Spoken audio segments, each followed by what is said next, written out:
देव पतरी लिखाई ललना देव पतरी लिखाई ललना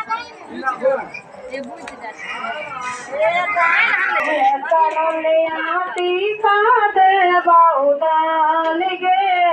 हरे हरे लाभा बोलिए कनुलिया टीका देव उदान गे कनुलिया टीका लगे बाला सत कनुलिया टीका लगे हरि हरि